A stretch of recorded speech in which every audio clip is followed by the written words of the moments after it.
beat the hell out of me. Oh. I seen her the last time. Damn, he beat her moms, bro. So he come home on a rampage. I put him out. Damn. I'm his mom. I put his out. Oh, that's his mama. He threatened our whole family to kill. Killing his own sister and 2-year-old niece. What is wrong with this nigga, bruh? Nah. Man found sleeping in bloody clothes after killing his sister and 2-year-old niece. I had to read that right, cause that is insane, bro. What the fuck?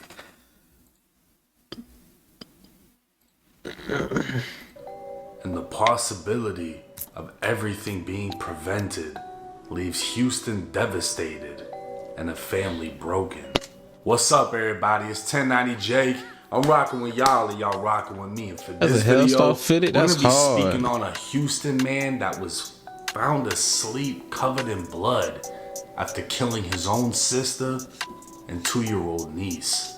I don't understand hurting your own sister, hurting a woman, hurting another person, period. But what possessed you to hurt this baby? His so-called friends laced him on some fake weed and it him up. So he come home on a rampage. She's defenseless. She can't do anything. She poses no threat to you. My daughter was able to get to the police and told him, don't knock on the door, because she got a camera up there. Don't knock on the door. Kick it in. Somebody with this little regard for human life, somebody that's willing to stab a 2-year-old to death is not somebody we can have walking out in society. November 29th, 2024, it was just after 3 a.m. rise.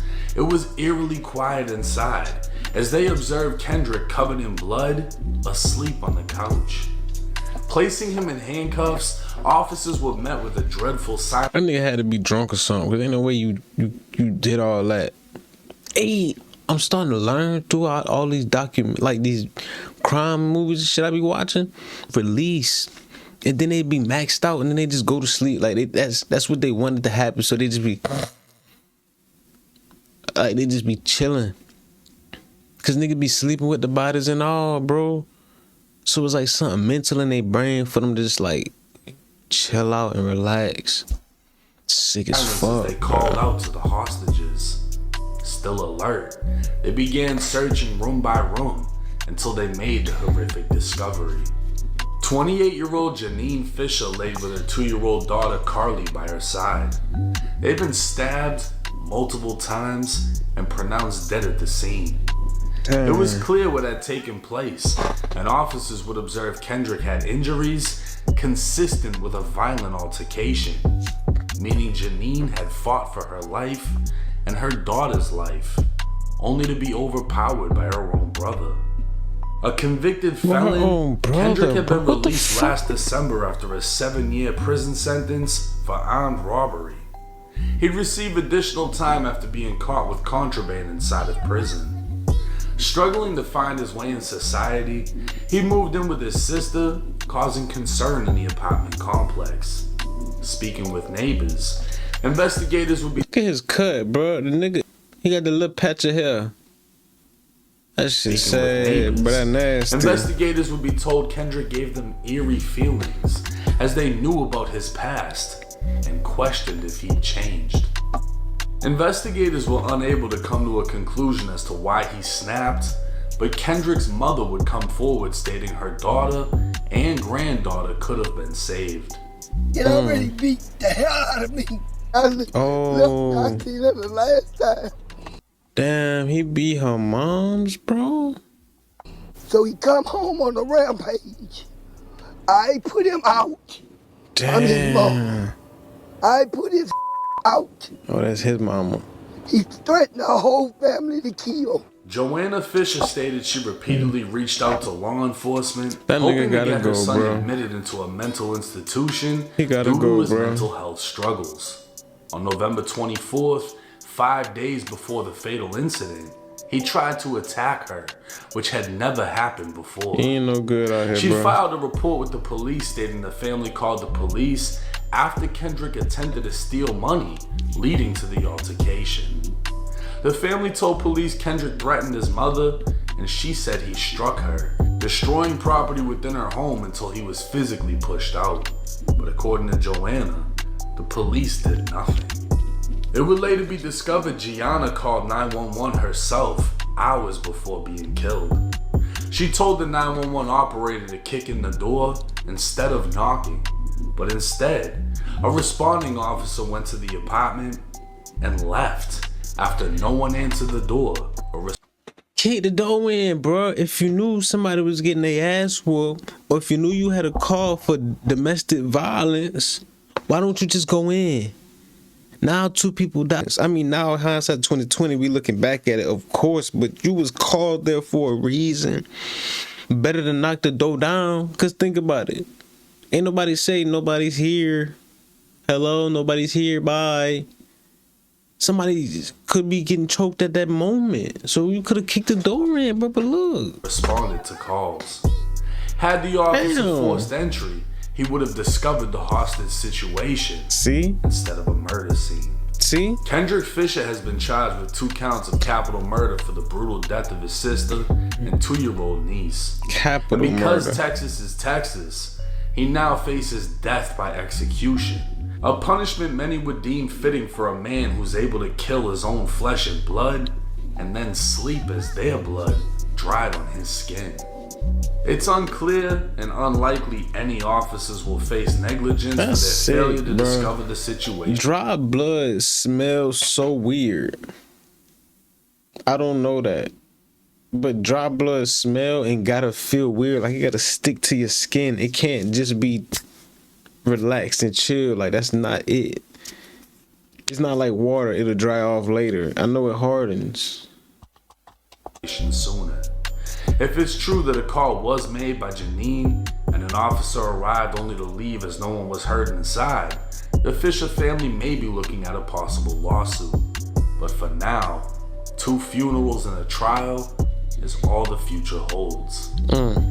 Now this is a devastating and scary case because you can't just put every convicted felon into a box, but you can't ever predict who's gonna snap. Yeah. Now we don't know what exact mental too. health struggles he was going through, but 7 years in prison is bound to have an effect on you, and that goes for anybody. No one really comes home from prison completely normal. You're gonna be subjected to things that you haven't seen or been through unless you grew up in a violent environment, because that's what prison is. It's the gladiator school. You're seeing stabbings and fighting. You become used to negativity. It's not a friendly place. Anger and He feeling evil that shit. thrives. You could tell he feeling that, bro. You could tell he know exactly what he like. You know exactly what he talking about, bro. Inside of every single prison across the country. It was alleged that the mother was blaming laced marijuana. Maybe she was mixing that up with K2 when he started smoking K2, which can cause psychosis. I don't know if I can go for that because I myself have smoked it along with plenty of other people, and I never felt like killing a woman or a child. Now, like I said, Texas is Texas, and he's That shit facing just execution. That shit hit people different, brother. In certain situations in your life, make different drugs go different ways. I'm just realizing that too, bro. Cause like you may be going through some craziness in your life. So when you take the drugs, your mind is on another place and on another level. So when you taking it, your mind is going there versus somebody that's not going through nothing really. They just chilling, enjoying life on some hippie shit. It's like all they thinking about is happiness and vibes, is eating and chilling and music versus the negative thoughts that you thinking about overwhelming you and you just spinning out like it's a totally different thing, bro. So K2 was a stressed out nigga versus K2. I don't know. A white dude, suburbs, different effect. Probably he probably like Get it? I have no some idea shit. how I long don't it'll know. take. That's just how I'm I not feel. sure. Different drugs affect people different ways depending on your mental stability and your situation in life. There it is. I'm sure it's going to take some time, but there's also the possibility he either gets an insanity plea or pleads out to a life sentence, and then he just, gets the shit stabbed out of him in prison. Which would almost be an eye for an eye, since that's what he did to his own family. But even though he snapped, it's kind of like when a pit bull snaps, right? That pit bites your kid or bites your wife. The love for the dog is still there, but you understand that dog can't be there anymore, and it needs to be removed. That's more or less how I feel about this situation. Let me know y'all's thoughts and comments in the comment section. Rest in peace to the victims. If any of y'all find a GoFundMe for the mother or daughter, please drop it in the comment section so I can pin it. This is the holiday season. Regardless of who is who and what is what, for any family to lose family members during this time, especially in such a horrific way, I'd love to be able to somewhat help them out in this situation. But hey, it's 1090 Jake. I'm rocking with y'all and y'all rocking with me. Until next time. No, that's fire though. That's tough. I want to play the game.